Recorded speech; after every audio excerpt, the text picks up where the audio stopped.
pleasant day out there. Let's get started. Call the meeting to order at 5. And adoption for the minutes of May 19th. I move that we adopt the minutes of May 19th. I second the motion. Seconded. Any further discussion about minutes? Hearing none, may we vote please? It's been moved and seconded to adopt the minutes of May 19th, 2025 as presented. Ms. Moyer? Yes. Mr. Hollister? Yes. Mr. Mutcher? Yes. Motion is adopted. Now move for adoption of payment of the bills of $69,042.11, broken down $11,827.06 general fund, $5470.58 cemetery, $46,665.12 fire, $5,079.35 road. Is there a motion? I move that we pay the bills. For a second. I'll second that motion. A brief piece of discussion. It seems as though since I've been deemed not qualified to speak on township financial matters, Excuse me? What was that? I have asked the fiscal officer to employ a private accounting firm to go over our accounting, township accounts current, not anything past. So we're all on the same page as to what money we have to spend and what money we don't have to spend. And until that point, I'm not comfortable certifying any payment of expenses. May we vote, please? The discussion's not over. So I think your email said you want her to employ an external auditor. I don't know if you know we've been working on that. We're on a waiting list with the regional office of the state auditor. It's not easy to get an auditor in here. It costs money to get an auditor in here. We're making progress. We've had a member of community who's a CPA who's been working with us. I'm not sure what you want the auditor to show. We've used a private auditor in Springfield before with very good satisfaction and on a timely basis. I want us to show how much money we have in each fund. And until that time, you will not be doing your duty of authorizing expenditures for the township. That's correct. And you're not going to authorize payroll, Nope. and you're not going to authorize any spending like the lights Nope. or the zoning inspector or the fire. We'll get this report and then I'll be comfortable knowing how much money we have to spend. Till then, it's just shot in the dark. So you won't be voting on this. I'll be voting. If you're not signing the checks and you're refusing to sign payroll, how can you vote on the expenditure? I mean, we're I have the ability taking, to vote. Don and I are taking the responsibility of keeping the township running by authorizing expenditures. You have not taken that responsibility, and yet you want to vote to pay for the bills. He said he would vote on it. He'll vote on it, though he didn't sign the checks, nor did he authorize payroll this time.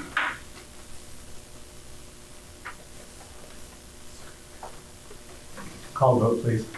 It's been moved and seconded to approve payment of bills in the amount of $69,042.11 as enumerated. Ms. Moyer? Yes. Mr. Hollister? Yes. Mr. Mutcher? No. Okay. Correspondence for the period? Can I Anybody ask want a to go over this? question about those bills? The last one says 2031, is that correct, or is that a typo?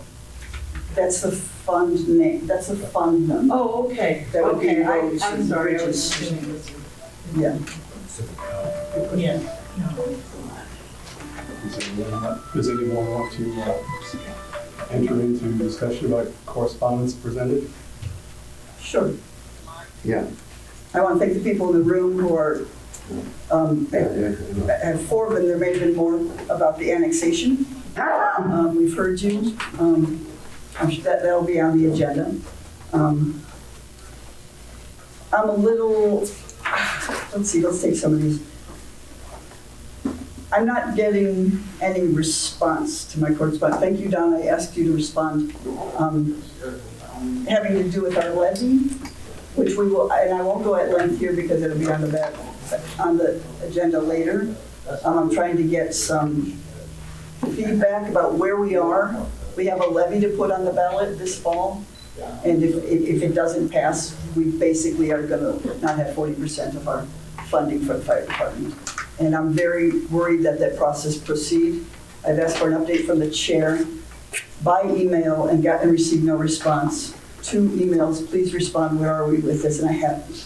So I won't go on because I'm sure you'll have an update for us. It's coming later in the agenda. So in general, I don't know why you're not communicating with us, Chris, either in person or by email. And I think it's putting the township at Correspondence, I don't see that in there. Marilyn Moyer to trustees, levy language from Attorney Jim Huber. Moyer asked for information, no response. Resolution of necessity. I asked you, will you please respond and tell us what we're doing? Okay, I'll respond. Call the Board of Elections. That's how you get those things. Excuse me, Quick phone call, Board of Elections. what does that mean? I mean, do you want to do this now or do you want to wait till it's on the ballot? I don't care. Okay, let's talk about it now. Okay. So what you're saying is, what does it mean, call the Board of Elections? If you'd like to get the process going and get a resolution to proceed, call the Board of Elections, they will give you one. So when I asked you by email, have we started this? And I said, Chris, if you want me to do it, I have full confidence in you. If you want me to do it, I'll start this week. Please, and I put, please respond, exclamation point. I'm not really responding to emails and messages at this point. Why? Because they're generally very negative to me.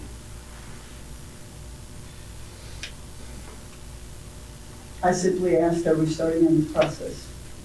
If you're asking me that now, you can start on it by calling the Board of Elections. Okay, I won't pass it.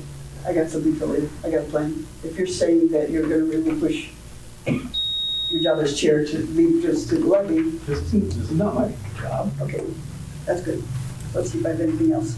The national opioids settlement, I think we got that figured out. We don't have to discuss that. People don't need to know. It seems to me, unless you know anything different, we do have a little bit of money coming from us from the opioid settlement, from Walmart and CVS and who knows, maybe even the settlers, I don't know. So unless you guys know any other information, Gina and I are going to set up a portal. Chris, do you have any information on that? Nope. Okay, cool.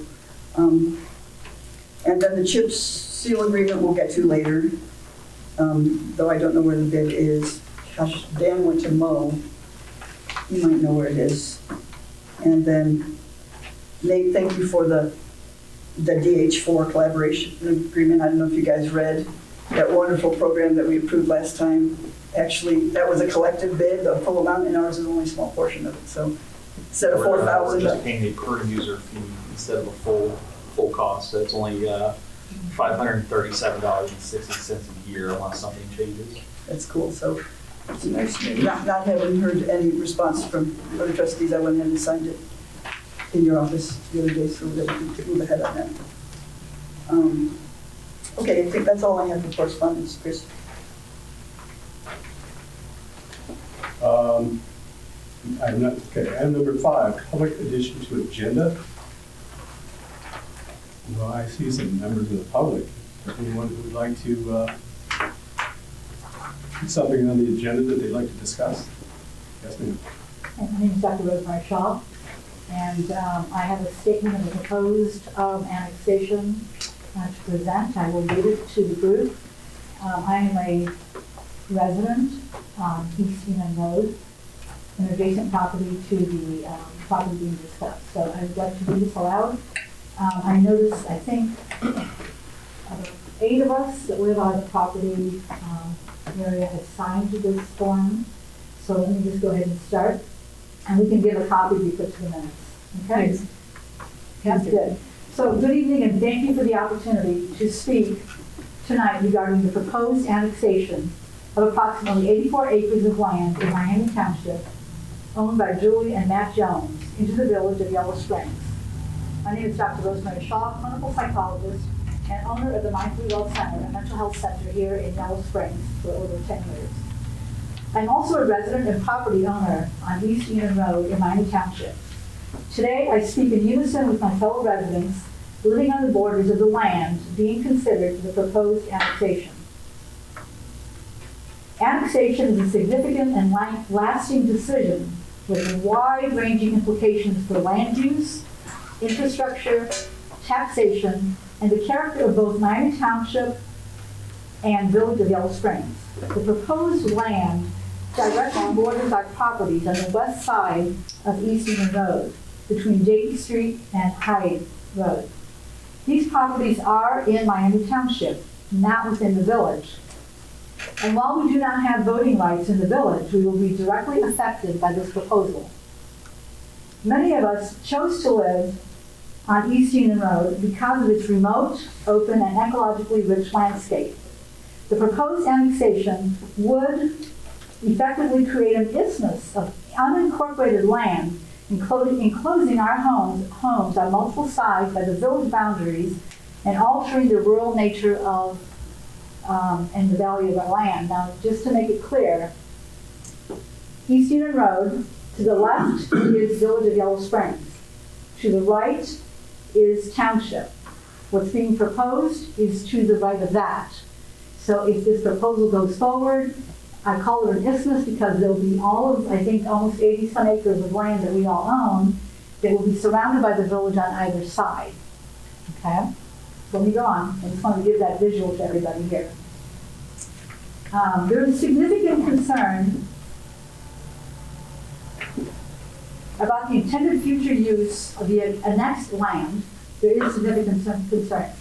According to the Yellow Springs News, this is how I found out about it yesterday, okay, literally, because I hadn't read it. The proposed development would be, quote, primarily residential, with the possibility of incorporating mixed-use elements such as business and professional offices. In addition, the annexation of this land would require a rezoning of it from agricultural use to an R-C, or high-density residential. Once this rezoning occurs, the landowners, the Joneses, could then pursue a planned unit development, a PUD zoning designation, opening the door to a wide range of urban scale development options that are incompatible with the surrounding rural areas, our homes, our land. This annexation is being fast-tracked using an expedited legal process with a target completion time of 1 year. On May 5th, the Village Council passed a resolution to expand the municipal limits to include this property. Without appropriate advance notice to the residents of East Eden Road, who are most directly impacted and had little to no opportunity to engage before the decision was made. First of all, I was very concerned yesterday at 7 o'clock when several of my neighbors came to our porch. We're sitting there having an evening discussion with this concern. I kept seeing all these signs of no annexation on our road, but I didn't really know what was going on. I'm very busy. It's high season. I work in mental health. All right, so I had not been paying close attention to this. But thank goodness they brought it to my attention. And then when I read in the newspaper that this proposal, which directly impacts about 80 acres or so, is being fast-tracked without discussion, that is disturbing to me. That's disturbing to me as a professional, as a citizen, as a professional working and owning property in Yellow Springs and living outside of it. Why are we fast-tracking something right now when there's no rush except to not let us have an opportunity for discussion? All right? That's my addition to what I wrote. I'm just very disturbed by that. The discussion surrounding this annexation began over a year ago when the Joneses agreed to donate 3.6 acres of their land to Yellow Springs schools for the creation of soccer fields. Now, I have heard about the soccer fields and dispute about the soccer fields and the building of a affordable housing plot. And so if they're going to move the soccer fields, they need land to go to. No opposition to that. All right? What's of concern is that, according to the Yellow Springs News, May 16, 2025, I was doing my homework last night, so I looked at the Yellow Springs News. During this discussion, a list of contingencies were outlined when this deal was being proposed of donating land. It seemed like a good-hearted thing to do for Yellow Springs. The contingencies included specific language referencing the annexation of the larger 84-acre properties. However, this important detail was never made known to the residents of East Union Road, despite its clear relevance and potential long-term impact on our community. The lack of transparency at the outset of this process have left many residents feeling excluded from the decision that could fundamentally alter the nature of our neighborhood. Now, this is very disturbing to me, all right? If we're making a deal and we're talking to the Yellow Springs public about building affordable housing and moving soccer fields, and this couple graciously wants to donate this acreage, I didn't hear anything about this additional deal that is being proposed, all right? And it's not just a proposition talking about the acreage, the 3.6 acres. We're talking about the rest of the land behind it. So also I want to point out, I didn't put this in this because she told me it was too late to send it to her last night. Because I worked on this directly for 2.5 hours after they left my house last night, all right? You know, the people that own the land, the Joneses, are not long-term residents of Yellow Springs or Miami Township. This property was purchased, it was an investment, I think, It was 10 years auction. ago. It was at an auction. Okay, now if it was a family, a long-term Miami Township family, and the parents had died, and the children took over, and we're talking about doing good for the community, that's one thing. But when the property is purchased in auction, and there is a potential HUD development, that needs to be a discussion. My husband and I have lived in Yellow Springs for 32 years. I am not new to this neighborhood, right? We consciously chose to come to Yellow Springs and bought property there with the intention of living the rest of our lives, and we raised our child here. We were glad to raise our children here. A lot of people in the room are new to that road. I was telling them things last night that they didn't know about. For years, we were approached about, do we want to become part of Yellow Springs and get Yellow Springs water and utilities? And all of the long-term residents, some of whom are dead now, said, no, we want to keep this township. We like being township. We like having our own wells. We like having the management of our land. And the people that bought in most recently came in for that very reason. That's what they saw. And I want them to speak up for themselves afterwards. What brought them to Yellow Springs, to the edge of Yellow Springs, if I say that correctly, and why they invested heavily in their lands. Let me come back to my document here. Given these circumstances that I've outlined, we respectfully request a referendum on the current annexation process and a pause on further action until the East Union Road residents are fully informed and able to participate meaningfully in the discussion. The process demands transparency, community engagement, and accountability, especially when it threatens the quality of life, the property values, and the rural identity of their entire neighborhood, while I'm told, I think 80+ acres, correct? Is that 84. 84 acres of land. We have 84 acres of land that we have invested in. The new neighbors, Who owns the 84 acres? Julie Jones and. the other 84. What do we have collectively in our land? Oh, I'm sorry. Well, we're all That's what over I mean. acres. Oh, okay, I'm sorry. I thought you meant 84 You acres. said we own 84 acres collectively. I'm sorry, I was wrong. I thought she said that last night. She was talking about the 84 acres. Yeah, We that's- collectively own our property that is in here. We asked the village and the township. I know there's a meeting that follows this. That's why we are here today. Because there's a meeting that's going to further discuss this in 1 hour over at the village. And I know that the township decision is going to impact what happens next. So we asked the village and the township leaders to ensure all voices are heard before any permanent decisions are made regarding any easements or changes that will affect our property and the development of the adjacent 84 acres. Thank you for your time, and I hope you give this really thoughtful consideration. I'd like some of my neighbors to have a moment to express their interest. Like I said, I'm kind of new on the scene. I'm I canceled clients to come here tonight. My patients that have booked 3 months out, I canceled to come here tonight. So, I'll go. and we have signatures of the neighbors Here, we gave a copy of could I what have she your name? just Could I read. have your name, please? Dr. Rosemary Shaw. Oh, I'm Cammie Berkey, Thank you. and my husband behind me, Steve Shaw. We own 3997 East Enon Road. We are the very first house next to the high school. We also are right next to the Joneses property that is the only piece of property that actually touches East Enon Road. We're very disturbed that we have gotten no right because of the fact that it's in the village of Yellow Springs and we're in the township. And it's not just East Enon Road that is affected by this. It's also, what's that road on the backside? Help me out. Houston. It's touching those neighbors as well. On Dayton Yellow Springs Road, we have easements where people have put permanent easements in place for Mary's Way that will not let any utilities to cross. And we're very disturbed that we are right next to the only way in and out of that area, and not really well. Because you're welcome to come over to my house if you ever want to. I'll walk you back there, and I'm dead serious. There's a waterway, and it curls back behind the homes, okay?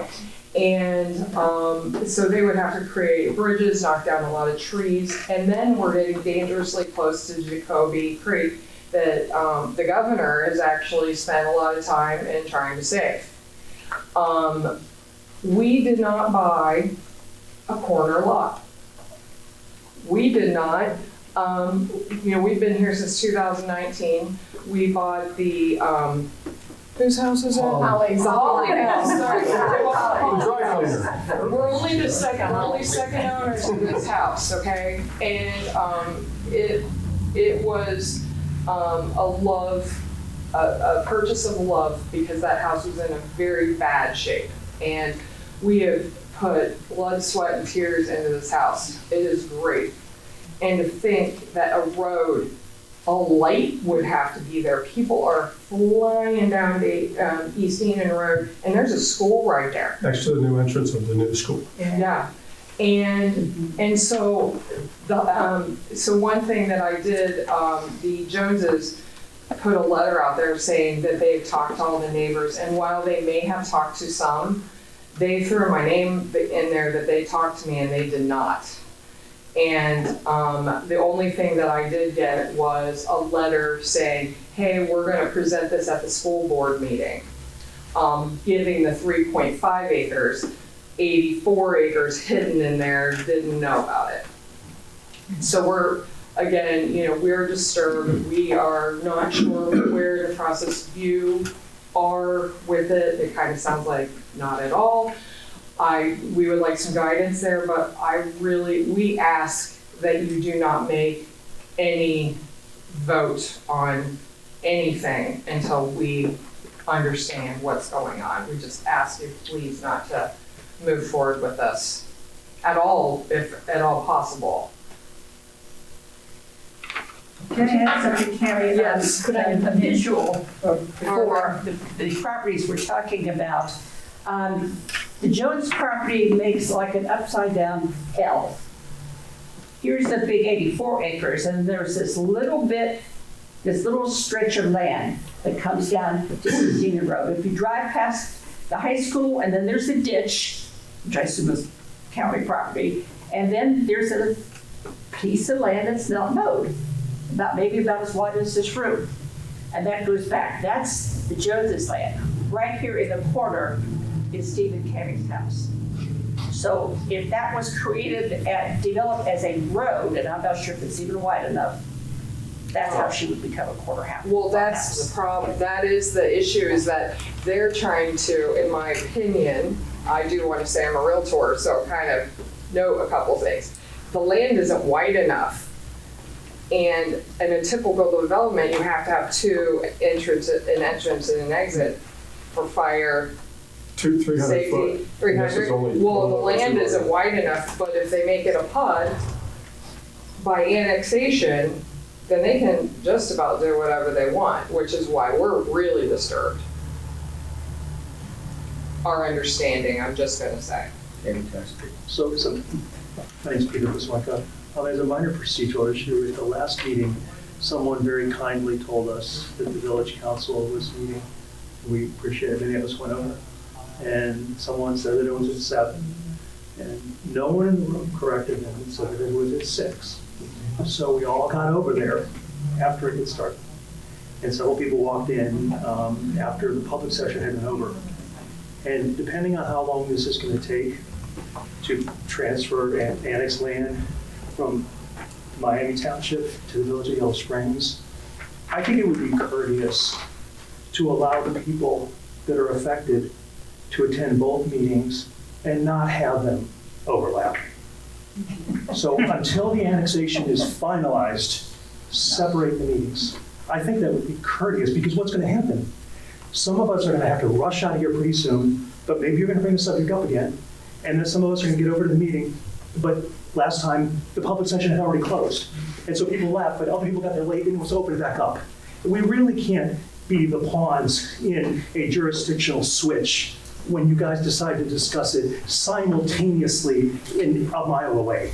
So I would ask that until the annexation is finalized, the Miami Township Trustees meeting ends before the Yellow Springs Village Council meeting begins. I just respectfully request that be considered. Gregory Lynn, 3698 Huston Road. I own 28 acres there and it's full of wetlands. This project will have a direct impact on my wetlands if it is developed into a HUD. Second issue I'd like to make, what does the residents of Miami Township gain from this annexation? I don't know. I don't know anything that we gain. We only lose. Next point is, we've contacted legal counsel. They're meeting with us on Thursday. We would also ask that this matter be postponed so that we can have due process rights and bring our attorney to the next meeting. Thank you.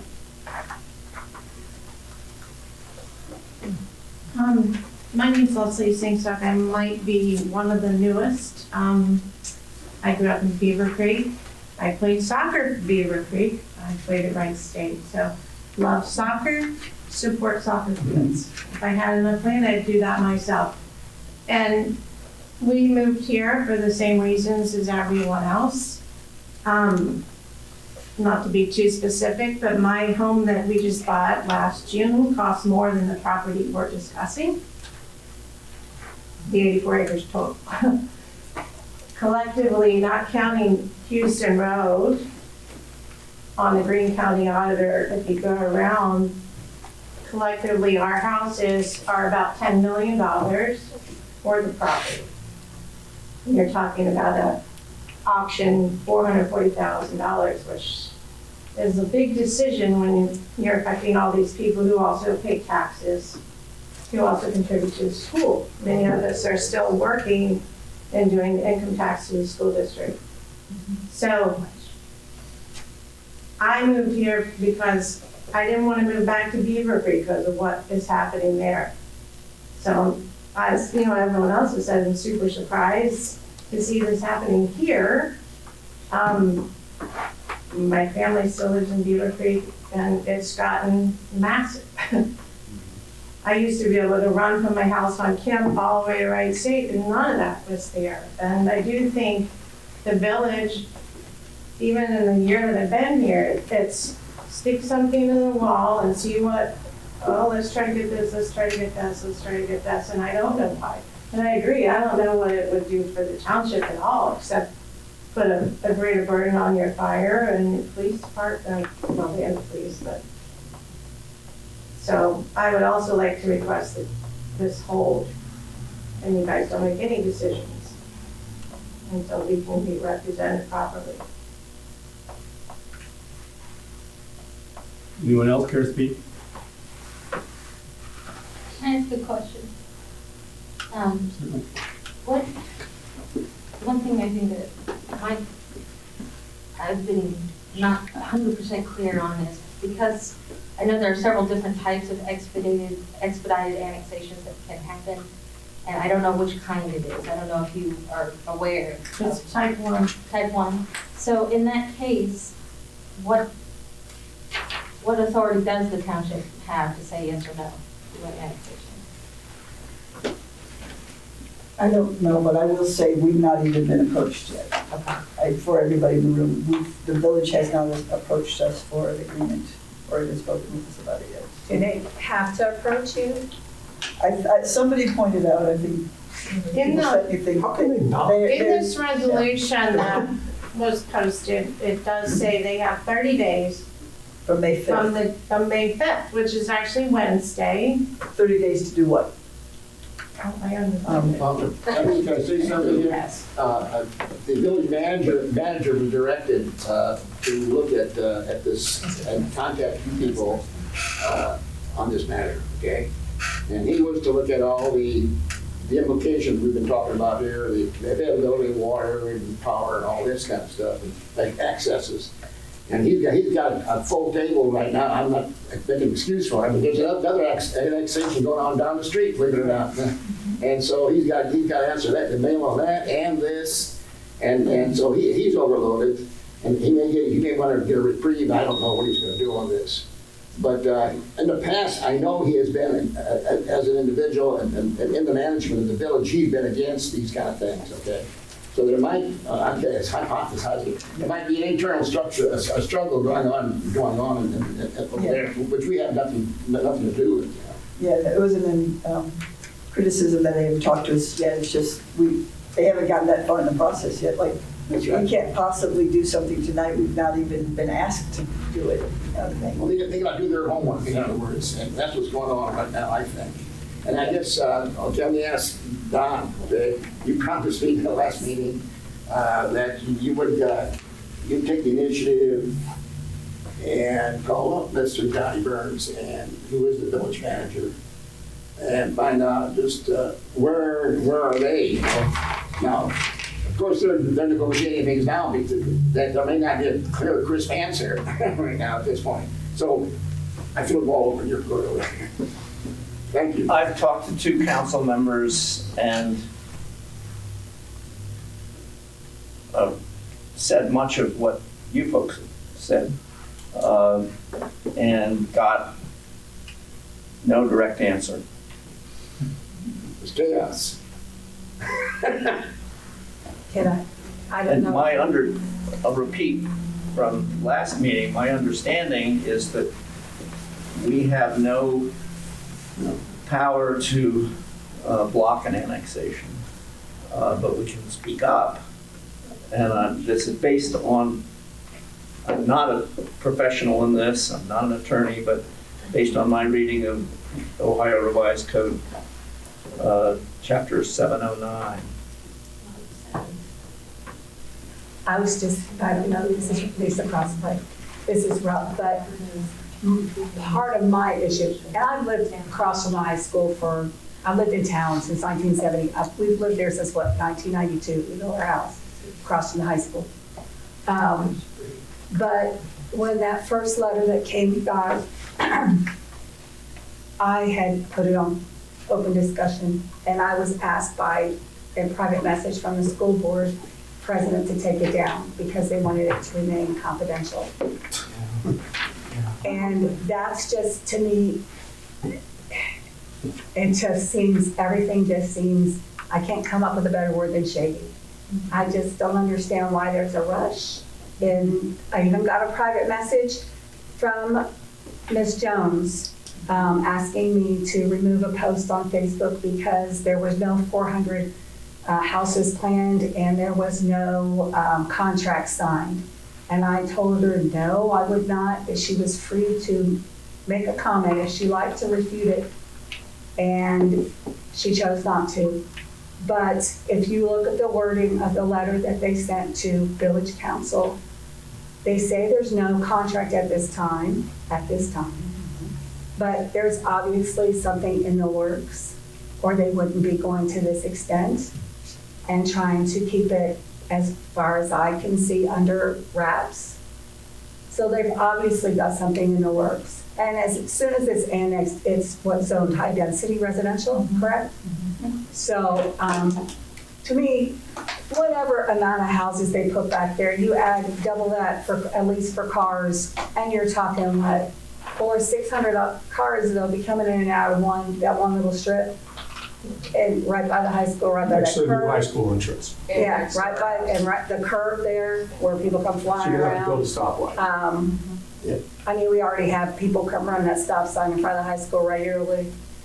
As I yell at them.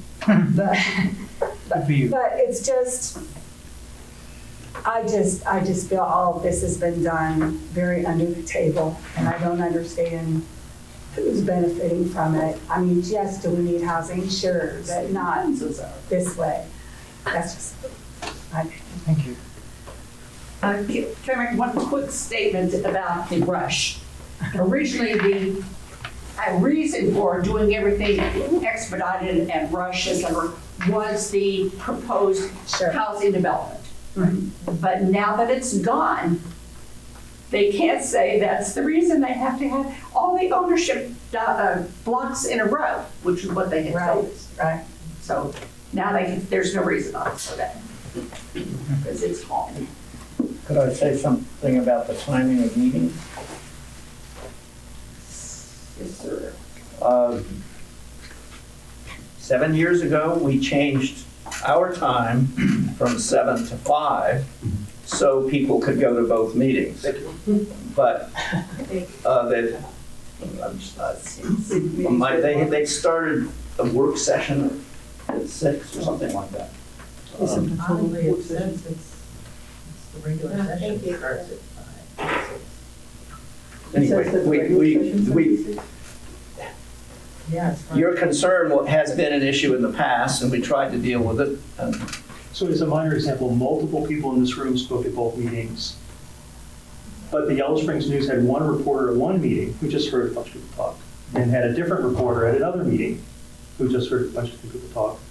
And so not only is the public not able to enjoy this generosity of letting us come to speak to you about our concerns, the Yellow Springs News itself cannot even have someone sort of gather the zeitgeist of what the issues are and who's most concerned. So their coverage then it's not only the public, it's the coverage of the public. Is there someone from the Yellow Springs News here today? Okay, there you are, good, yeah. Because I did call and I'm like, hey, this meeting's going on tomorrow. Oh, you called? I called someone. Oh, okay. And I just said, I just heard about this at 8 o'clock, 9 o'clock last night. We're all going to show up tomorrow. It would be great to have the Yellow Springs News there. So thank you for coming. Yeah, well, I usually come to these meetings. Oh, good. I didn't know. But I just thought, well, since I didn't see a recorded meeting, I assumed there wasn't. Sure, but okay. As you're saying, I didn't. Anyone else like to speak? If not, then I'll thank everyone for their comments. Are the trustees, are you? Would you like to speak? Yeah. I need to get to know that land better, and I've written to many of you that say that's what I plan to do. Look at maps, take you up on your offer. Think it through. I also don't see the emergency. Seems like we have time to figure this out. As far as gain, that's something I really need to figure out too, because we have an annexation going down the street, and maybe Chris or Don could answer this. I just want to know this. Like, let's take the annexation down the street because there's less heat on that, across from Antioch Midwest, or right. From Clementine. Clementine. So if we're currently, and we're all in the township, all of us pay all of the taxes. We pay for the general fund, the 2 fire levies, and we all pay that. Yellow Springs and all the unincorporated people, the only thing that the unincorporated people pay extra is for roads and bridges. So when we are taxed when we tax that land as a farm, because somebody asked the question, what do we gain? I want to know what we get as taxing as a farm compared to what it is taxed as once it's developed. Chris or Don, do you know? Let's say they go ahead and put condominiums across from Clementine. Is that a boon for us, money-wise? Please don't shoot the messenger, I'm just trying to figure it out.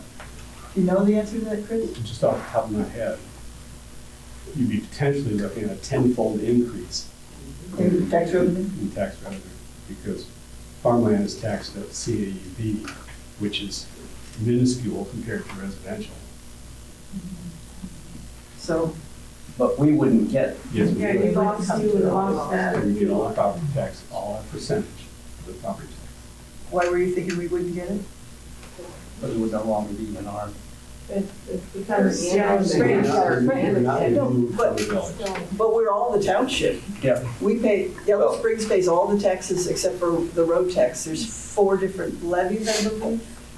One is road and bridge, and that's the only one that the Yellow Springs people don't tax. So I'm just answering the question, Yeah. just so it's out there. What would we gain? We gain a lot of tax revenue. I'm not saying that would be motive to do it. I'm just answering the question, what would we gain? Just may I comment on that? No, it's still part of the township. So my husband and I both moved here, like I said, 32 years ago. And we knew we'd pay higher taxes in Yellow Springs, in this area. But we came because of the quality of life here, right? And it served us well, and we have a wonderful son, and he's grown up, and he did well. And he had a good childhood here, glad for that. And he was able to run freely on 2 acres. And we didn't worry about crime, and we didn't worry about anything. We always say, we don't even lock our doors, and that kind of comment we used to say. We used to say in Yellow Springs. And slowly over the 30 years, of course, the whole world has changed. Ohio has changed.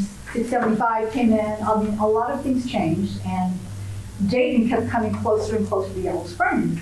But just in the 32 years we've been here, I mean, I remember the whole issue of Whitehall Farm. Yeah. You've been here long enough, right? Yeah. You know, how the village of Yellow Springs always said, no, we don't want to have this town grow and sprawl. We don't want McDonald's here. We don't want, we kept corporate America out in terms of restaurants and businesses. And as a business owner, I understand that because I have a prime land right on Green Avenue. I waited a long time to get that building, okay?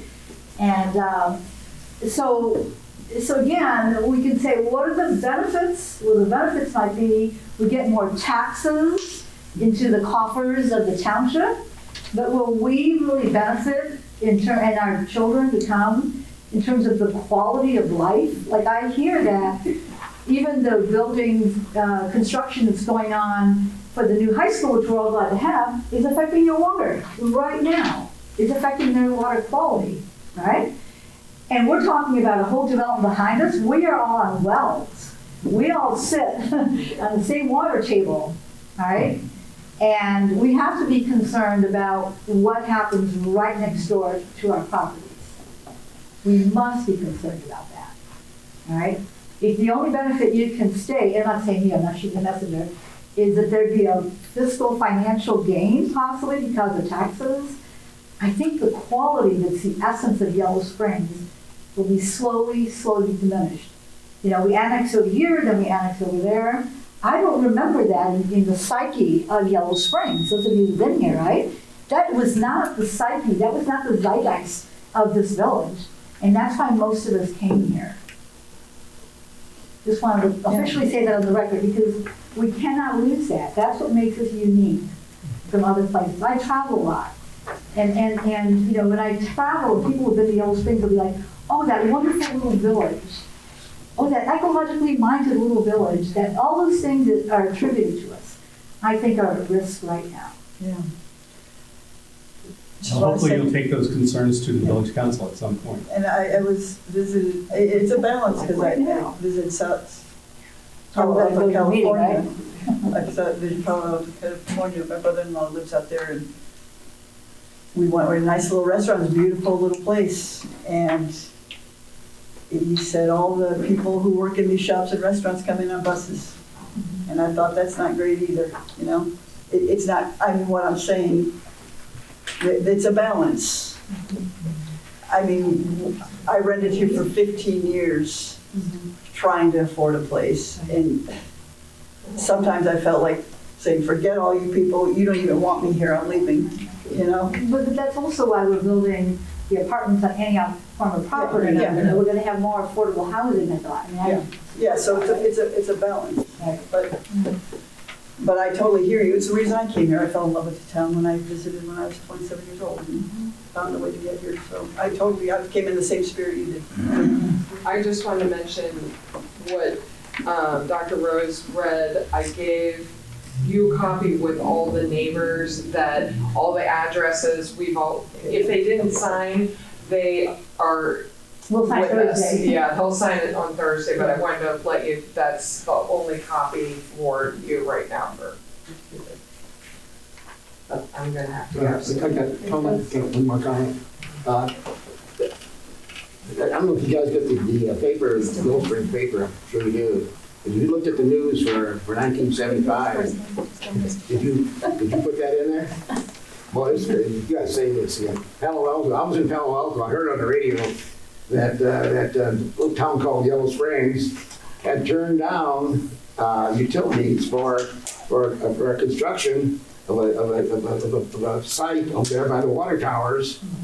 And they went out and hired some Norwegian architect to develop a little, up-to-date kind of design, artistically, et cetera. And the board, the village council, unanimously, anyway, to a man or woman, turned them down, okay? Did anyone see that article? You probably put it in there, didn't you?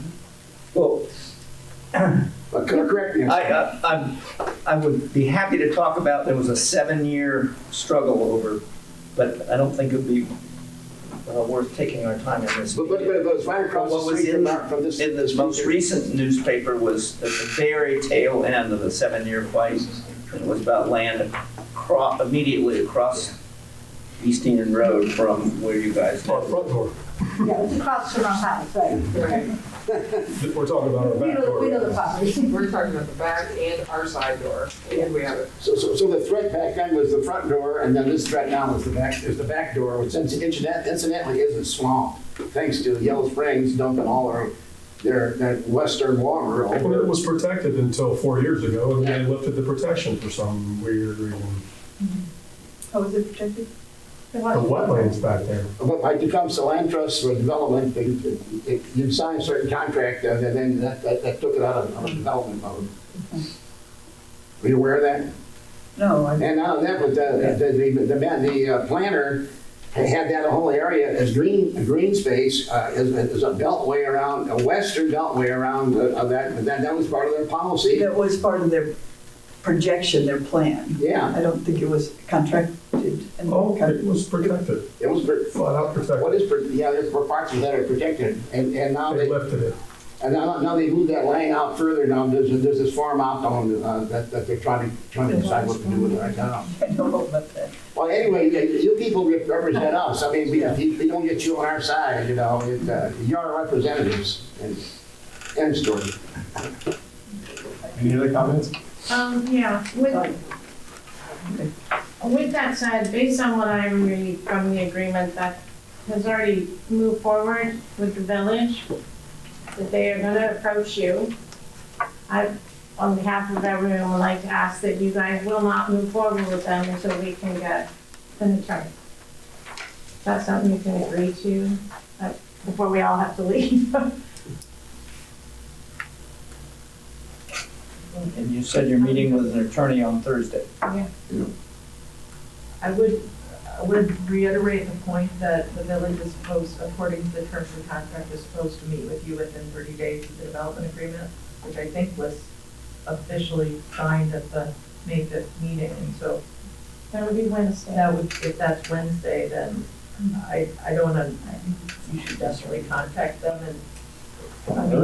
I mean, they could Yeah, contact us. it's kind of their job to contact you, so. And I don't like making quick judgments, quick decisions. No, that wouldn't be appropriate. No, It's not appropriate if they're waiting this long. and so the agreement they signed on May 5th was to begin the discussions with us. I don't even know. They have 30 days to reach out to you based on what they had posted on their website. To meet with you. It'd be in the newspaper by within 30 then. days. So I could look at the village website and see this document. I'm happy to give you the copy right here. Yeah, those documents are there. It's 11 pages, so I'll just bring it to you, my contribution. This room, I'll share it with everybody. Any other comments this evening? Soon to be this evening? No? Thank you all once again. Yeah, thank you for all your. I mean, I guess you could, it's a 6 o'clock meeting, I guess. Yeah, we gotta go. Thank you. Already rude. Mass exodus. You're the first one next to the high school. Yeah, we're the first Double house. high school on the. Yeah, we have full view of what's going on. Thank you. There's a front of house hanging. We all know exactly what we're looking at. She's my name, she's. Thank you. Thanks, Tracy.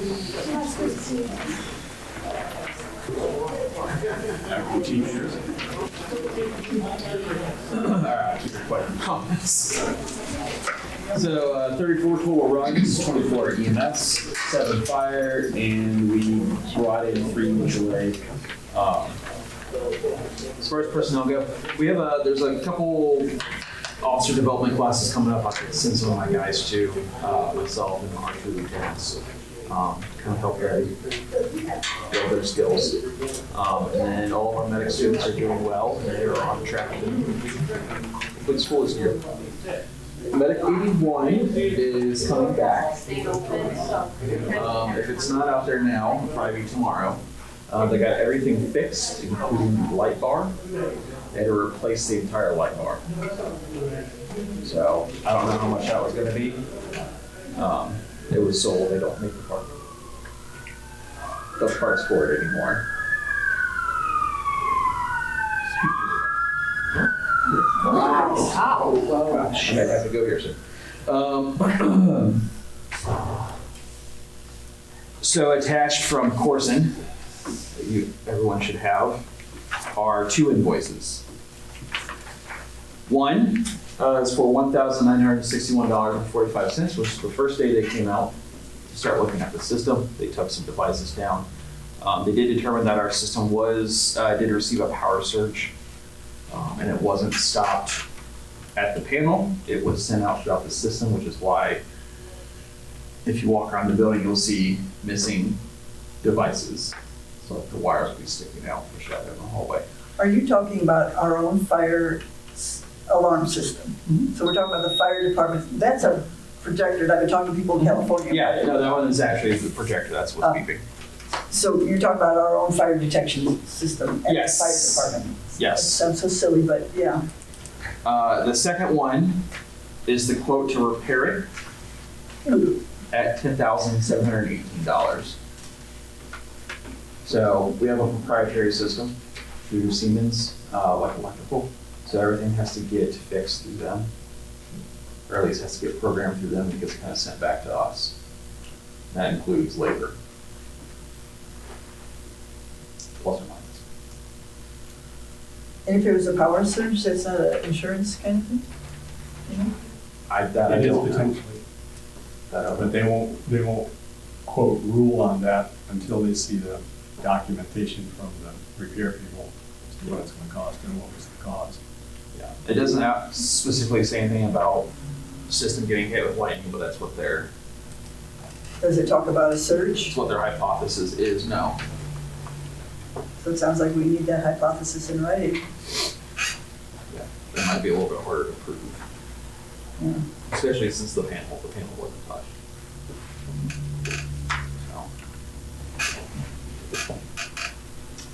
So what we're talking about, if there was someone on fire in the building here today, our fire alarm wouldn't go off. Correct. But you guys have probably noticed. Hopefully. It's on that side of the building, hopefully. So, those are there for you. And we can't progress with the repairs until 50% is paid up front.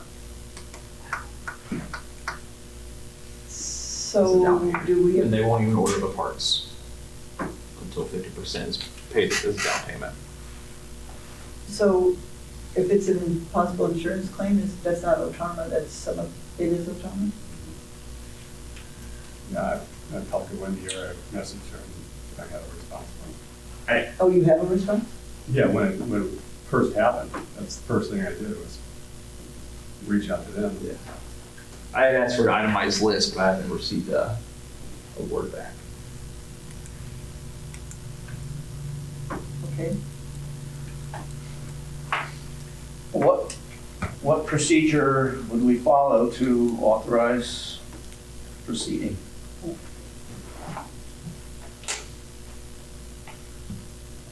I mean, you gotta have fire. Well, my question is, would we go and pay for anything before we know if it's an insurance claim?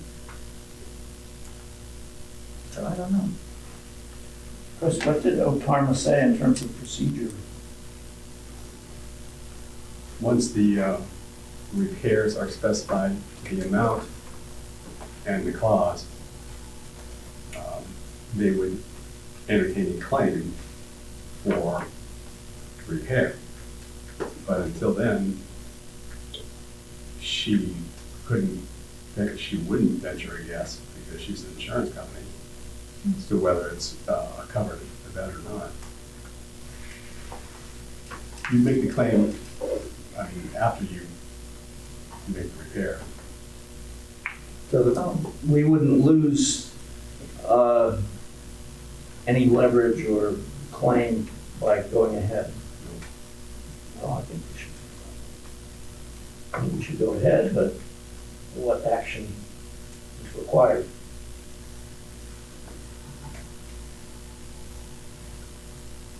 Make a motion.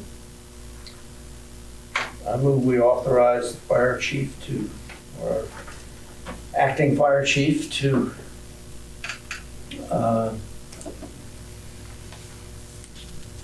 have this system repaired. Well, what I heard you say is 50%. Yeah, 50%. 50% down payment will be required before parts can be ordered. Before we do that, could we ask them for a statement that they believe it was a power surge that took it out? See what I can do. Doesn't hurt to try.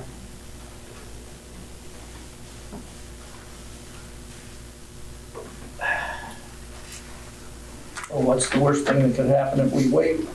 Oh, no, I mean, it seems to me we ought to The go worst ahead. thing possible, the fire station burns down. It seems to me.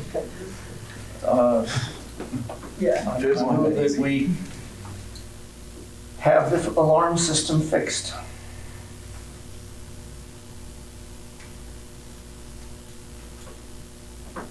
After we receive a statement about their cause, their probable cause. See what I can do. I move the lengthened motion that includes the phrase you just said. Chris, do you have any opinion about this? No. I Do you mean, think it's a wise decision? regardless, the system needs It fixed. has to be fixed, Okay. one way or the other. Even as like a fire inspector, the system has to be fixed. Okay, I'm convinced. Well, you can't go anywhere. There's only, Oh, I second. We have a motion. I second. Thank you. A motion to second, any further discussion? Hearing none, may we vote please?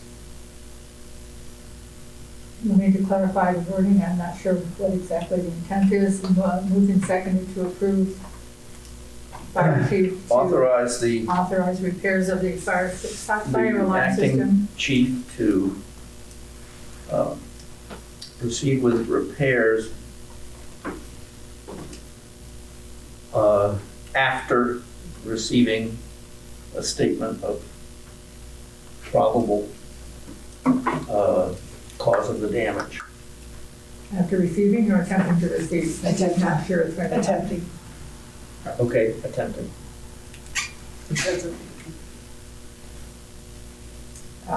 Stated invoice amount of $10,718. I'll massage that appropriately. Mr. Hollister, Yes. Ms. Moyer, Yes. Mr. Mutrick. No. Motion's approved. Thank you. Chief Falcon Memorial went very well on Saturday. Thank you, Mr. Mutcher, for coming out and speaking. We had a pretty good turnout. That was very moving. Could I add something there? Yes. Chris, I think what you said was heartfelt and meaningful. He led the remembrances, he had the first remembrance.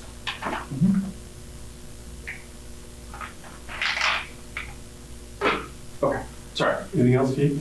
I want to thank Xenia City and Spring Valley for covering the crews while they were out there for that. Have you had time to look over the forced holdover policy, overtime policies? I looked over what you had as of last week. Okay. I haven't changed anything. Yeah, what I saw is approximately 50% of the time we were. The policy. The policy. The actual written policy. No.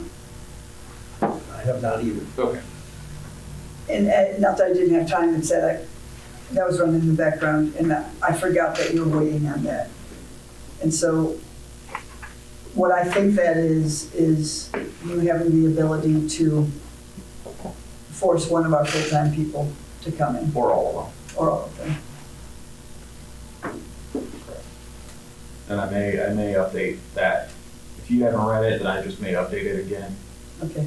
Add a little more verbiage into it and give it back to you. If you'd like to read it, if you don't, that's okay as well. No, I will read it. I understand that everybody's working a lot. Everybody's already working a lot. And so to force them to take overtime when they're already stretched is a lot to ask. Do you comment on that at all? We just have to do it. Yeah, it's a relatively standard practice with fire departments. It's a standard practice to force. To have force policies. We're in the position where we're understaffed and we're going through a situation where we're not getting the recruits. And so we have a situation where we're already stressed and then we're gonna force them to stress themselves more.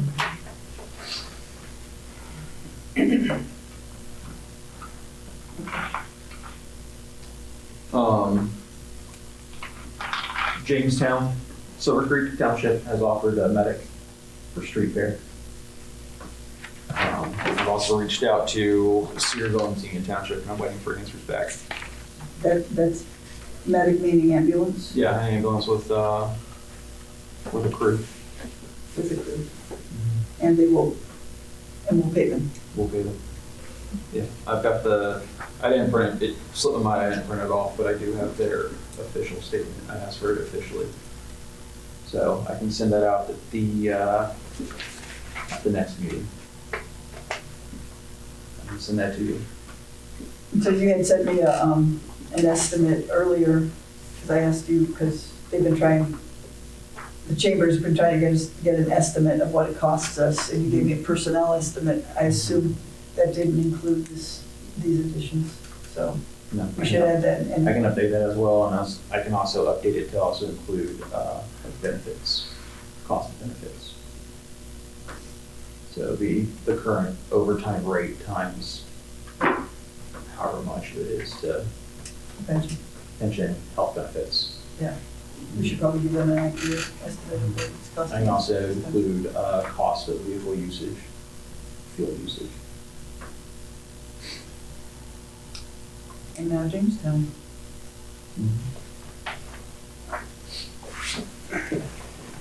And probably your professional opinion that it's good to have Jamestown there with their crew. It's good to have extra. Yeah, we're woefully understaffed for street fair. Even in a good year, we are woefully understaffed for street fair. So, as most of you know, we have to cover street fair, but our priority is the community. So if calls come in, our priority is outside the street fair. I mean, how do you even do that? How do you even respond? Carefully. Yeah. With luck and determination. And then, as requested, our shift calendar. Everything in red is BLS only. Everything in green is there's an ALS on shift. So there's a lot of boxes, so sometimes we upstaff and sometimes it's downstaff due to whatever reason. Or sometimes we might have 3 during the day, 2 at night, 2 for 24 hours, 3 for 24 hours.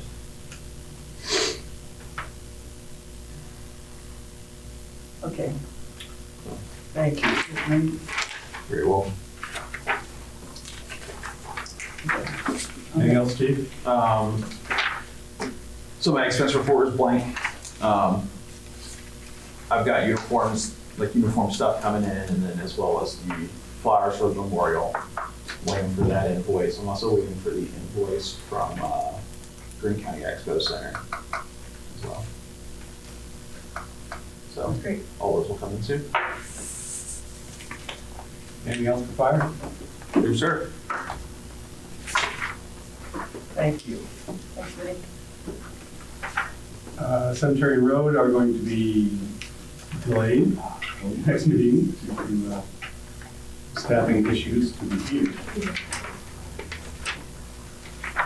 Fiscal office report, I guess will also be delayed other than checking accounts. I don't see any more on the agenda. Well, Let me see about the fiscal officer. Never mind.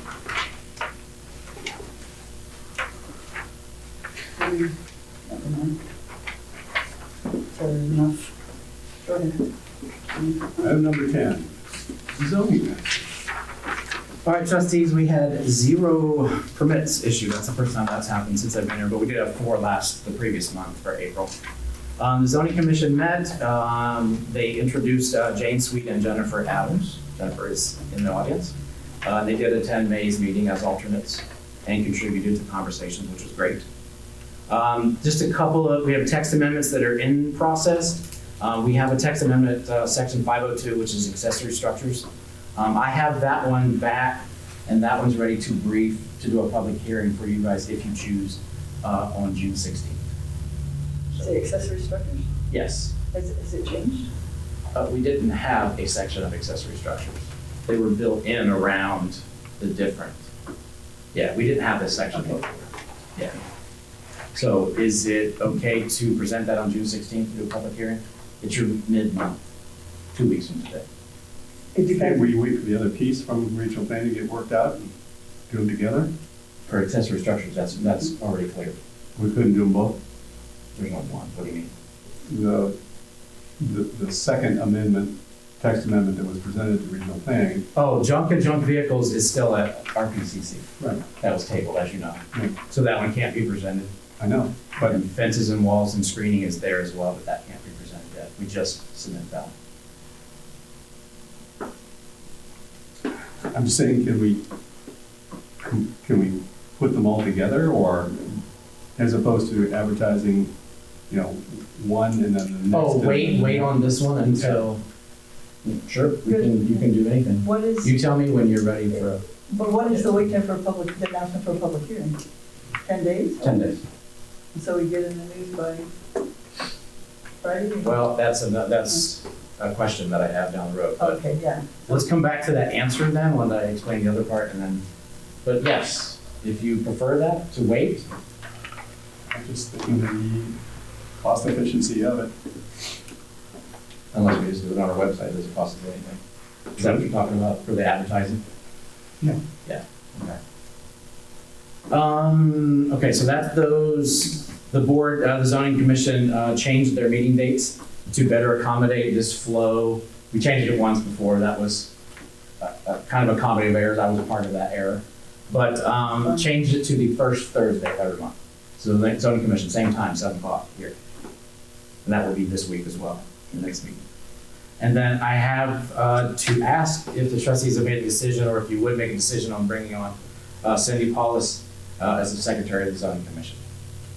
Is that something you guys would like for the zoning commission? We talked about We that. brought it up before. I just need it to move forward, but that involves your approval. Cindy's willing. We discussed it, yes. I would make a motion that Cindy Pauls become the recorder of the. Secretary for the zoning commission. Is that language good for you? A second. I'll get you coffee, you know. Moved in second, any further discussion? Hearing none, may we vote please? Moved and seconded to appoint Cindy Pauls as Secretary of the Zoning Commission to record minutes. Ms. Moyer? Yes, Mr. Hollister? Yes. Mr. Mutcher? Yes. I think it's a great idea. Thank you. Effective date, do you want to attend this Thursday or the following month? You can get back to me, it's not, We'll talk. it's this Thursday. There's another. If you're not able to do it, I continue doing it, so it's fine. We'll talk. Thank you. Okay, sounds good. I'm thrilled about that because she takes really great minutes and you never know when we're going to, even in a court of law, need to know exactly Right. what's decided. I think it's great. Okay, so another one that we've talked about before in a meeting that I would like clarification is what we just alluded to, and that is for advertising for public hearings. I wrote it down in just a 3-option thing on the sheet that's in front of you. We continue to advertise in the Yellow Springs News for all public hearings, or only advertise on public hearings on our website for all public hearings. Or the third option is advertise the public hearings on our website and then allow me, as a zoning administrator's discretion, to determine the ones that could also be included in Yellow Springs News. So this would be, you did not decide anything. When I left the meeting, I said, I'll just continue on until you guys decide. You had decided at the last meeting, 2 meetings ago, that I attended. I was under the So you tell me which one you want and your suggestion. A, B, or C? Pretty sure it was left at, we'll continue as is until. Yes. I said I would just keep doing it. But the as is putting everything in the Yellow Springs News. So I just need a confirmation from you guys on how you want me to advertise. I would like to continue to advertise with the Yellow Springs News and on the website. I think we need more information in the paper, not less. I look forward to later this year passing an agreement to, a resolution to even have agendas for the board and have them advertised so that people can read what our agenda is and they can attend and know what's happening. So I'm in favor of more support for the Yellow Springs News, not less. It's not our job to keep them afloat, but it's a good investment in our community. That's just my opinion. I also support continuing both website and advertising in the news. Would somebody care to make a motion?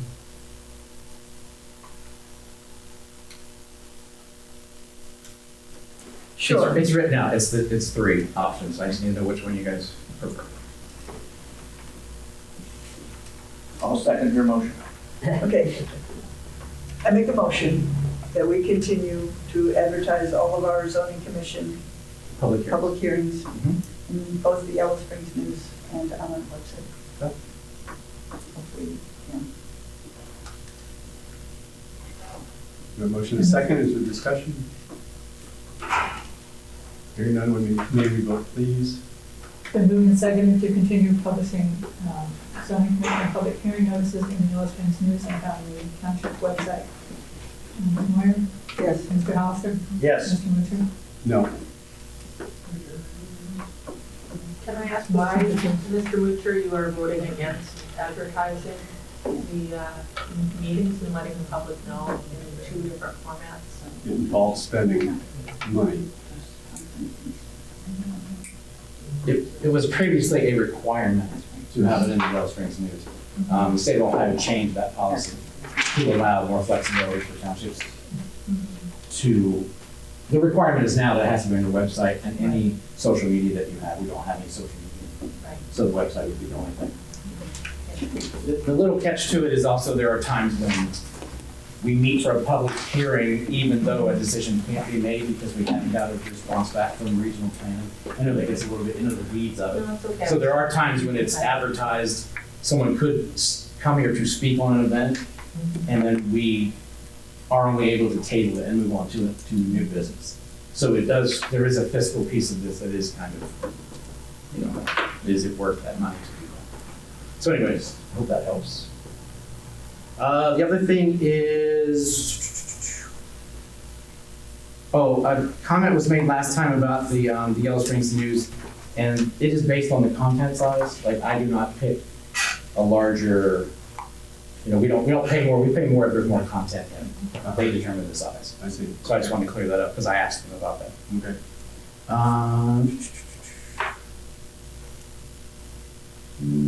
Okay, so I made the comment about that the accessory structure text amendment is ready.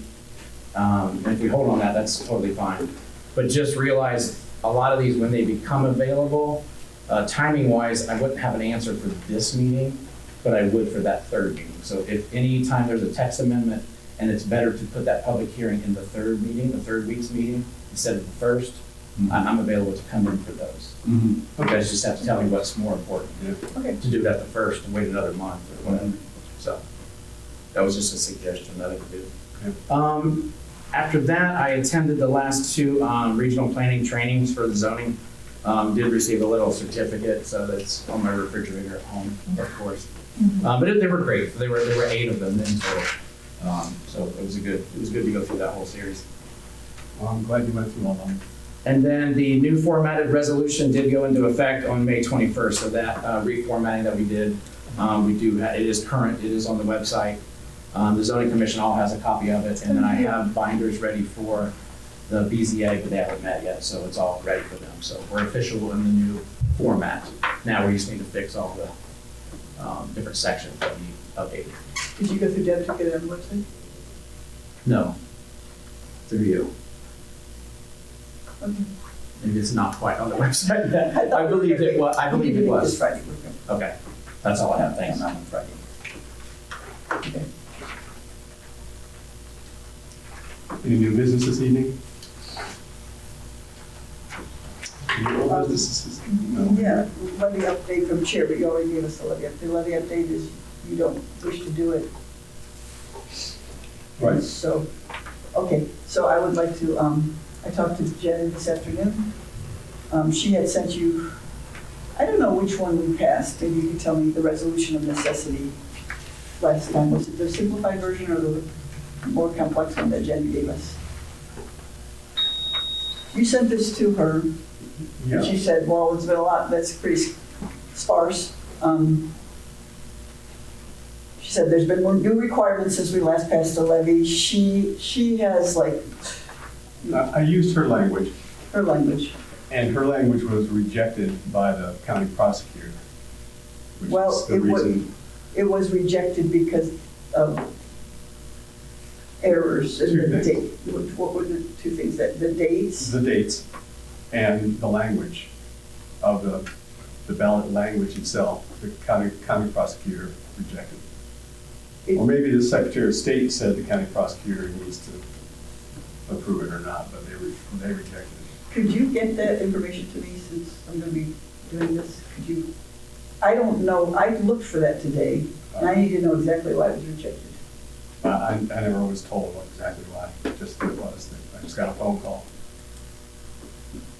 Nothing on paper. From? The Board of Elections. Okay. All right. Well, we have a new director at the Board of Elections. So we, what we have here, so we didn't get our ballot was rejected last time. And so we have our new levy is renewal, no new taxes. It represents 40% of our budget. It's practically $580,000. We're in the very unenviable position of having to pass it this fall. And it should be simple. It's the simplest kind of levy to pass. It's a renewal. But having failed once, it's very nerve-wracking. She sent me this with, do we need to vote that I can move ahead and start working with the county auditor and prosecutor on this, or we just do it? No one voted me to do it the last time, so you don't need a vote to do it now. Okay. I'll get started then. I'll get to work. I ask that we all participate and communicate with each other and have all eyes on this. So, because the more eyes, the better. You said it failed once, you don't mean that the levy failed? No, we failed. Okay. We Okay. failed in getting it on the ballot. The language, Gotcha. yeah. Sorry, I just want to make sure there wasn't something I missed in. No, that was a big one. No, it didn't fail. We failed.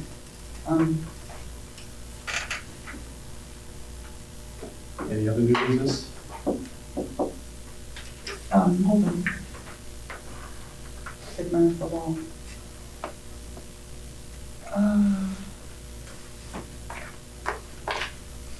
I just need clarification.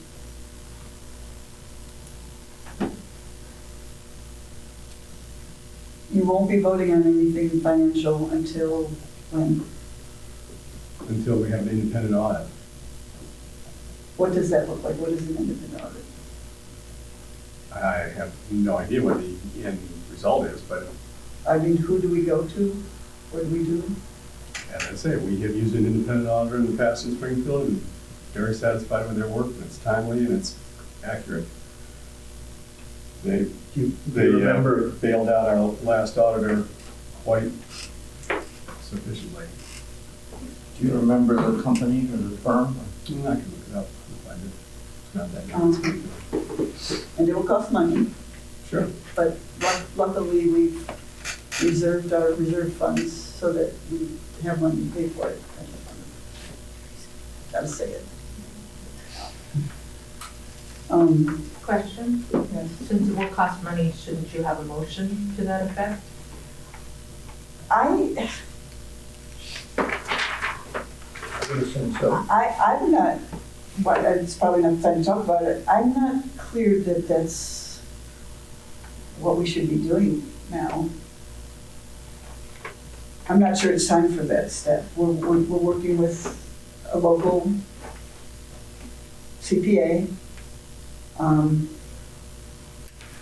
I'd like to follow through with that process and see where we are before we turn ourselves upside down.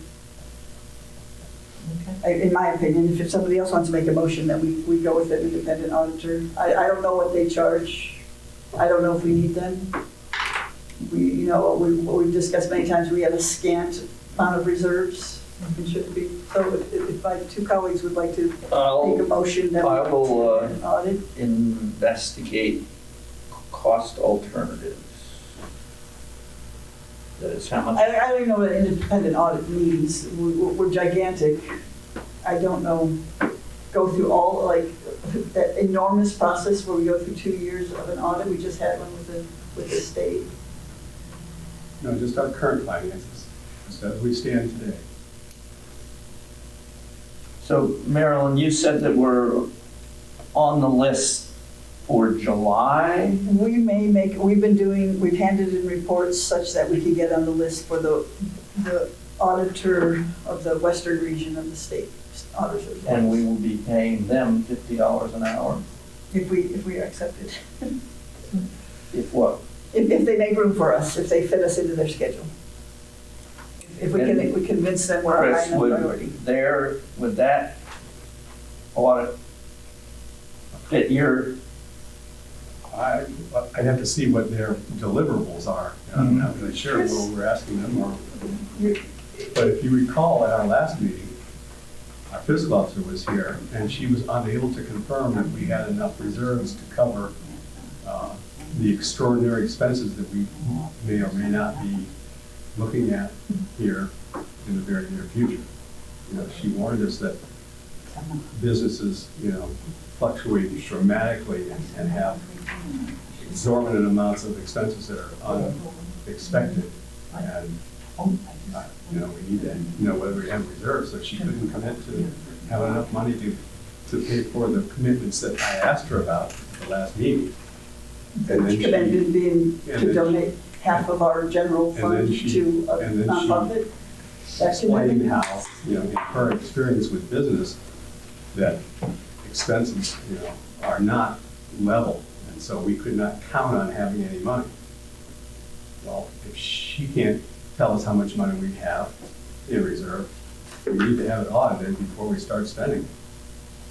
Or at least for me, I'm not comfortable spending it. The auditor told us we had at the beginning of this year. You gave us what our certified resources are. We told her what we had scheduled to spend, and she said we had 92,000 in reserve. Well, our fiscal officer doesn't seem to be. No, committed what our to fiscal that. officer said is she can't go along with the donation to Tecumseh Land Trust because that exceeds our reserves, and you made the claim that we were going to spend 60,000 less than we have in the last 5 years, and she said that can't possibly be. So we don't need to rehash this. Well, I don't think that's what she wasn't saying. I don't know how much money we have.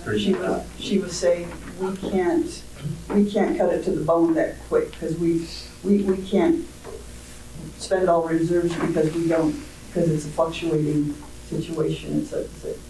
Well, okay. Can I just make a comment in regards to that? I feel like Chris is absolutely right. I think that if he doesn't feel comfortable and there's the possibility of how much money we have, it should be very clear exactly how much we have. But my concern is y'all just gave $50,000 away. So we were comfortable to give $50,000 away. We were comfortable to give $113,000 away. And now all of a sudden we have to have a full audit to see if we can even pay and find refusal to sign anything whatsoever. That's extremely alarming. And I'm just going to say, according to the Ohio Township Handbook, one of our duties as a Board of Township trustee is to authorize expenditures. Should me or Don decide that we don't want to authorize expenditures, the place shuts down. Can I ask at this moment, people are still getting paid and bills are still getting paid? Because Don and I are willing to. Right, but I just wanted to make sure I didn't misunderstand that it's not that things are. No, everybody's getting paid, and so far all the bills are getting paid. And I assume that if I got hit by a bus tomorrow, Chris would come around and sign the paychecks.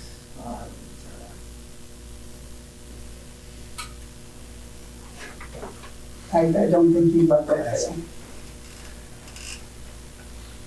Any other new business?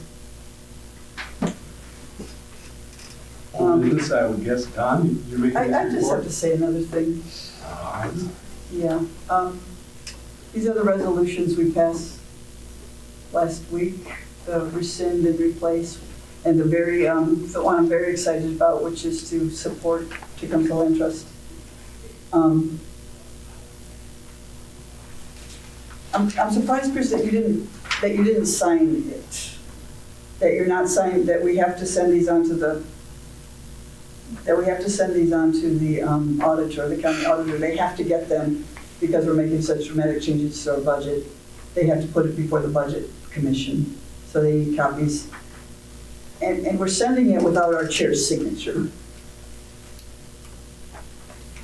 I know why you didn't want to sign the one where we rescinded, but I don't know why you don't want to sign the one where we're contributing $50,000 to a project that you are very passionate about. Because it has to do with spending money that I'm not convinced that we have, because I have been considered to be not competent in knowing village finances, our township finances. And as such, until I see, from the independent auditor that we actually have funds available to make our commitments, I can't support making those commitments. Which includes the fire and rescue for the township. Yeah. Everything. Got it.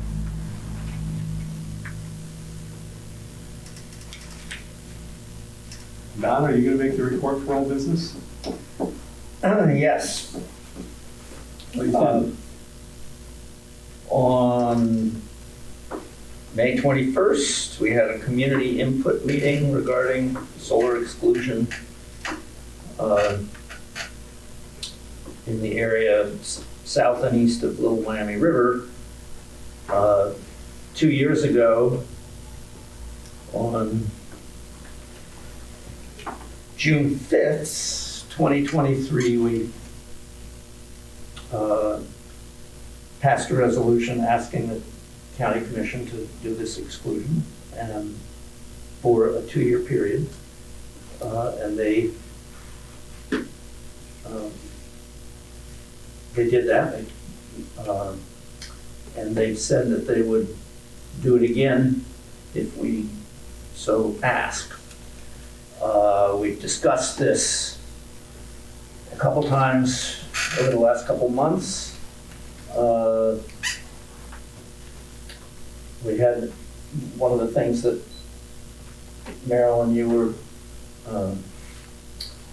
good at pushing me on is that we should have more fresh community input.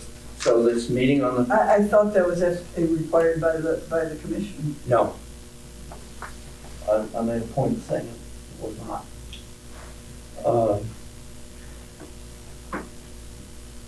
31 people signed in, and people spoke for 2 hours. There's a video of it available.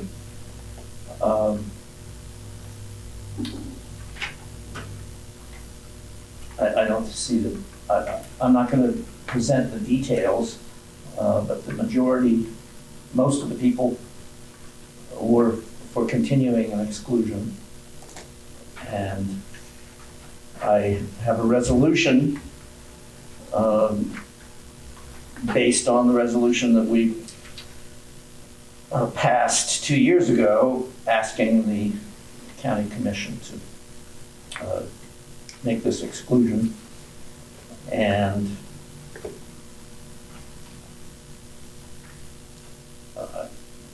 before reading that resolution, I wonder if there are any comments others want to make. Do you want public comment? I get the trustees first. Okay. This is a big move.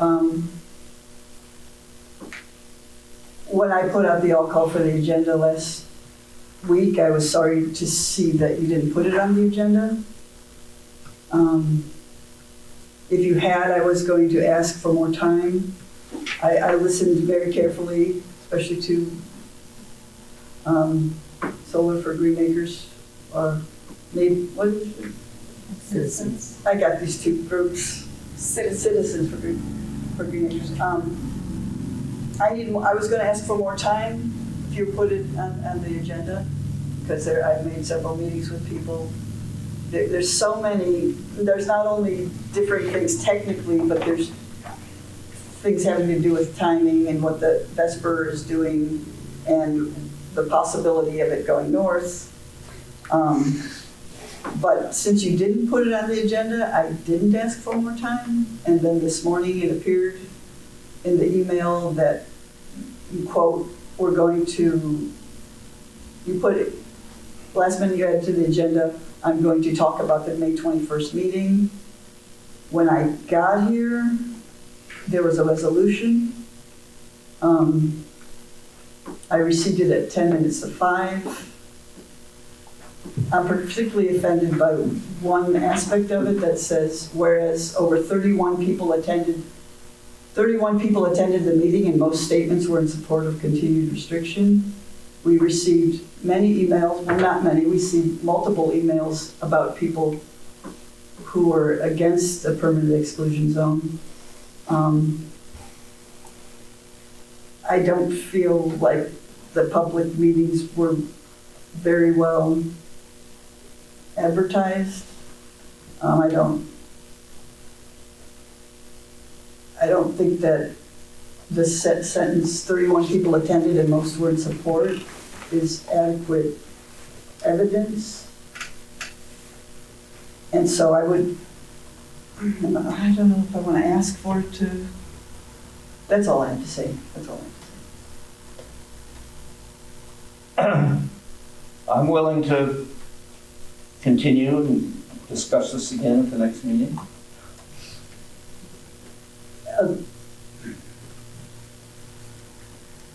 Can I ask you a question? May I have your name, please? Kathy Garrison. Thank you.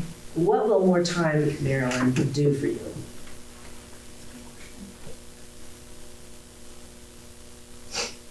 Maybe nothing.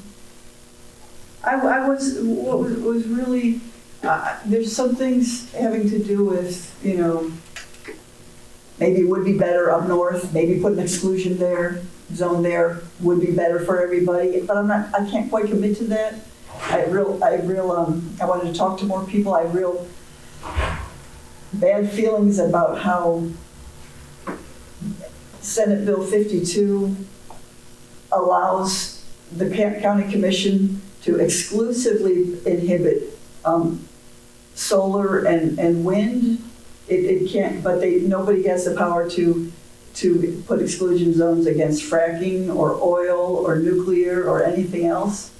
And it's just unsavory to me that the Ohio legislature gave them the ability to exclusively pinpoint that. I don't like being in league with the fossil fuel industry backed legislation. At the same time, I have empathy for you guys. I also have empathy for the people who do have lease to them, have lease to Vesper and didn't get to do what they wanted to do. What will it do for me? I'm really torn over this, and so I don't know what it'll do for me. It's also a personal, I don't like that it wasn't put on the agenda. I don't like that we can be asking to put an exclusion zone for an entire township, and it wasn't put on the agenda, nor was I given anything in advance. I don't want to go along with that kind of practice, even though we don't have a board policy of an agenda. Coming soon, I hope we will. That's a really good question. When I left that May meeting, I thought that it was on the agenda for today. I mean, that's why I'm here. Dawn made it clear. Yes, absolutely. So Dawn, at the end of the meeting, Dawn said he put it on the agenda. Marilyn was right. Our routine request for items for the agenda, I did not reply to until this morning. But we sort of all knew it was coming. Absolutely. But I didn't read a resolution until 10 minutes to 5. That is inappropriate. That's a different point. Well, but it's two things that are related. It's definitely, right? Definitely should have been, my proposed resolution should have been ready last week. It's not, however, a new pattern. No. It sounds like Marilyn needs more time because she would like to talk to other people, and the community would really benefit from having published agendas ahead of the meeting. And as a courtesy to your fellow trustees, you should certainly never have a resolution that has any complexity or any degree of public interest that is not available well before the meeting. And everything should be put up on the website prior to. I know you're not required to do that. I understand that. But doing the bare minimum is not commendable, right? Yeah, and this is bare minimum. What the state requires of townships. What municipalities have to do is much higher. From my experience, right? Their agendas have to be published and they have to come in a packet 48 hours in advance with everything on it 48 hours in advance, so people have time to read it. And that is just basic good governance. And I think you're right. I think with the pattern that the village has, or the policy the village has, a packet available on their website Friday before Monday meeting is worth starting to follow. And I definitely was late in preparing this resolution. What they have is staff too, so we just need that. And I know we just need to organize ourselves and make a policy and maybe get some staff. Okay, so something good does come out of this for you guys, but then as we push it on down, we're still in limbo. We've been in limbo for a long time. It's very difficult. And the people that you talk to, I wonder if they are directly affected as we are. I mean, I don't know who the people you want to talk to. You've already talked to the landowners that have leases. I mean, you know all them. So are there other people that you're going to speak with that aren't directly related to? I mean, the people in the village, I understand people love solar, but it doesn't affect them at all in the village, and it affects us directly. So, and I don't know how much time you need. And it feels as though, Marilyn, you're dragging your feet because you didn't get the input from the right people that you were hoping for in the meeting on the 21st. And I say that because you pushed for Don is right, you pushed for the meeting, even though the county said we didn't have to have the meeting. So Don acquiesced and said, okay, we'll have the meeting. He had the meeting. It was advertised very openly in the township meeting and in the Yellow Springs News. People attended. You had an excellent turnout, in fact, and you got input. I don't think you liked the input, and therefore you're dragging your feet. That's what it appears to me. That is my opinion. That is how it feels. You guys know that I don't know that I am listening to you. And you keep talking. You keep telling us you're going to talk to. You need to talk to more people. You guys, if you want to vote tonight, vote tonight. But we have not seen. I mean, other than the leaseholders, have you reached out to anyone who lives out there to speak with them? My guess is the answer to that is no. Now that is an assumption of mine. So Don, we appreciate you leaning forward on this. We appreciate you having the meeting so that you could collect more input. And we appreciate you putting a resolution forward to vote on it. We have been dragged through the mud enough. This has dragged on and on and on. And this just feels like another ploy by Maryland to draw it out longer so that Vesper has more time to get their project together so that we can have, so here's kind of the, Kingwood is at the Supreme Court waiting for a decision. As soon as that is decided, if it's denied, Vesper has their eye on putting forward the aviation energy, what's the rest of the name? Aviation energy, I don't know, some kind of thing. And if our resolution is in place before they go to put that project out, it could negatively impact them. So a delay tactic here helps Vesper with their aviation energy center. How could the exclusion zone negatively delay affect aviation? Depending on where their layout is. We don't know. Again, we haven't seen the, I think you've maybe seen the layout. We haven't seen the layout, so we don't know exactly where it all lies north of 343. Where's their interconnect? I don't know. Okay. That's another thing I want to know. So we would like this to be, we would like this to be in place before they have the opportunity to potentially present a new project, because they still have active leases down there. So where aviation energy ends up is still TBD, and any delay tactic here helps them in that venture. So we would like to see progress made on a replacement resolution. Comment? So I personally live in the village, but I've talked to multiple landowners who would have liked to put solar on their land and have not been able to do that, and might help them to keep their farm. I don't know if the three of you are farmers or not, or if that is something that is particular to you, but it has been particular to people that I've talked to. And I consider your point of view about your view sheds important, and I consider their view about their land and how they get to keep their land and what the landowner right is to do what they would like. I consider that important as well.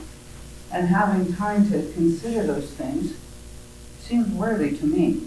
It's been 2 years. It's and landowner rights get thrown around a lot. It's zoned ag, and to try to claim solar farms is truly ag is a stretch completely. And I think it's worth mentioning that, we talked about the 31 people at the meeting the other day. We had an overwhelming turnout for the siding board against this, to the point where the siding board did not recommend allowing this. I don't know how many people had to come to the plate for this, but I mean, there's been just so many people against this that yet we're still dragging this along to, I don't know, gain numbers here and there. I really don't know, but I would think that we've already established the fact that we do not want this. A huge majority of that community that is actually affected by this does not want this. And you keep talking about going north and, to where people are more amicable about this. In my eyes, that's a win for everybody. Let them go north where they want it, and we don't have to worry about it. It's a win-win that way. But I don't really know what's going on Point here. of clarification, the resolution, does it specify south and east of South and Miami? east of Little Miami, and then also the exclusion is what I call utility scale. Yeah. So in practice, that would be over 300 acres. 50 plus Now- megawatts. Yeah, 50 megawatts. I don't want to launch into a whole nother dimension of this, but I know that the zoning commission has been talking about other kinds of solar, community solar,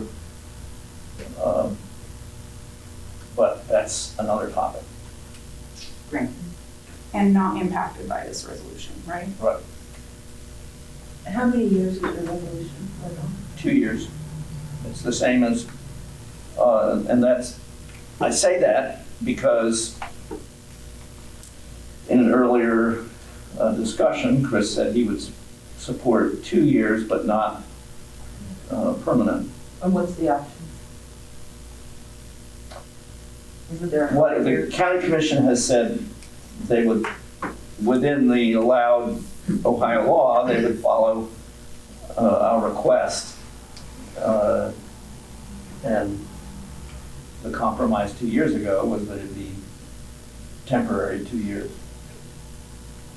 2 years feels like it's kicking the can again.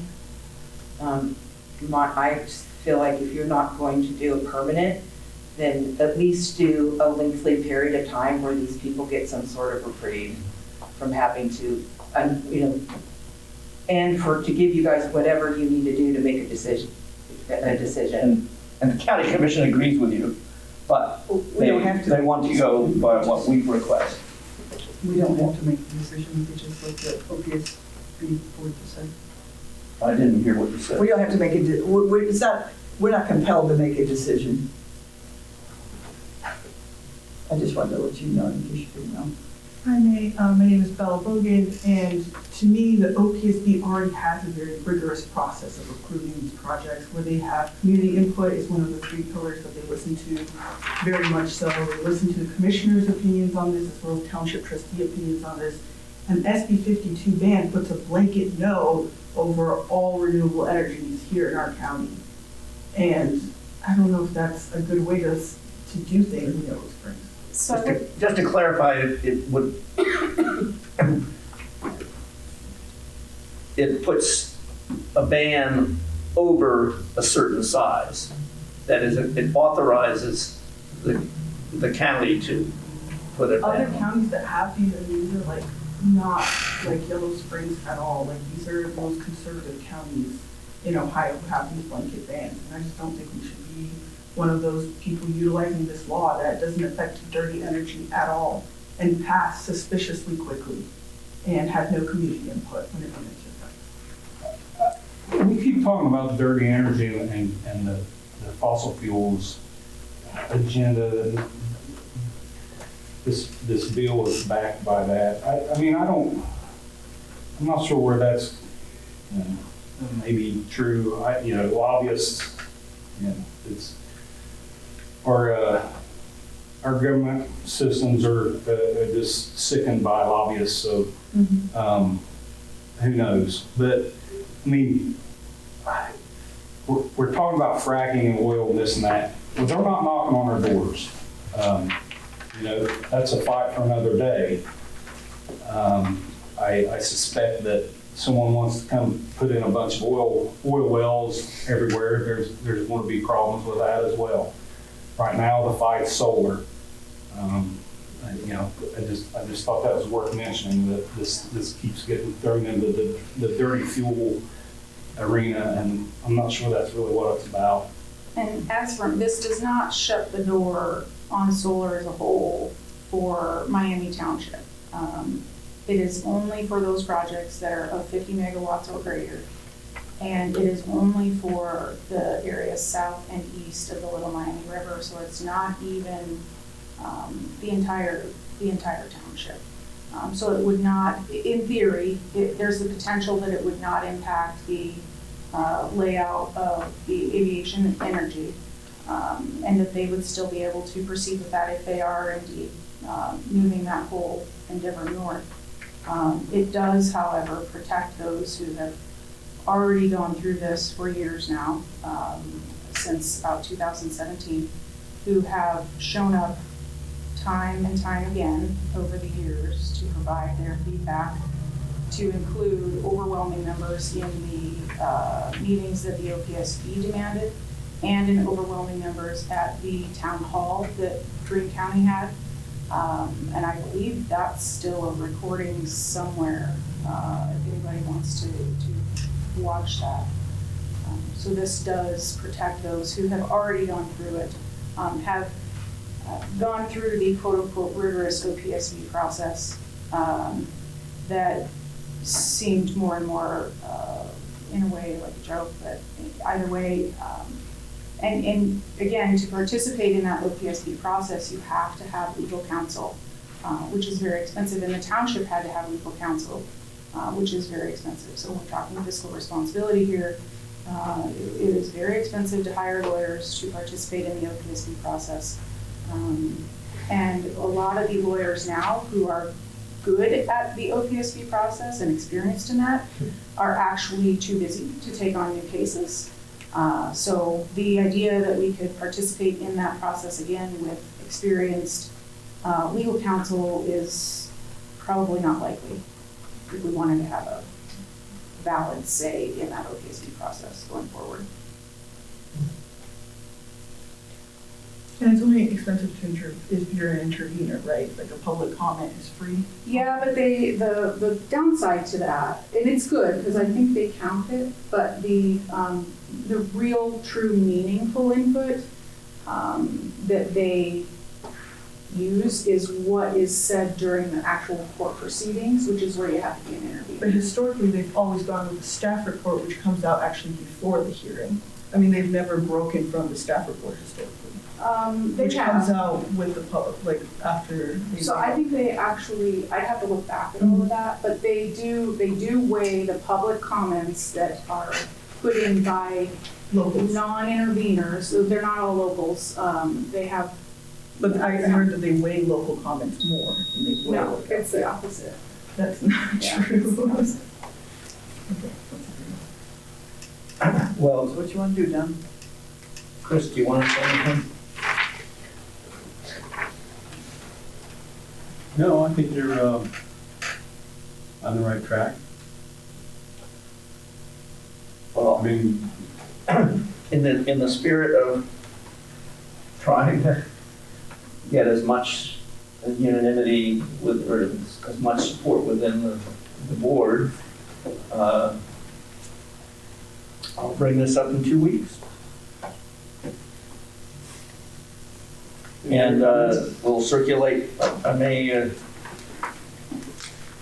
try to figure out another, I'd like 5 years. I like Kellyanne's suggestion that it takes 2 years is pretty minimal. I don't do that idea. But thank you for a time and we'll bring it up again. What will you do in this 2 weeks? What will you do in these 2 weeks? Are you gonna revise the resolution, is that what you're saying? And I may revise the resolution, share draft, and I like the idea of making it 5 years. If I may, sorry. I know this, I know the word permanent gets kicked around here a little bit. I just feel like everyone's scared to death of making it permanent. And I doubt much goes on in here that is quote unquote permanent that can't be reversed if it really came to that.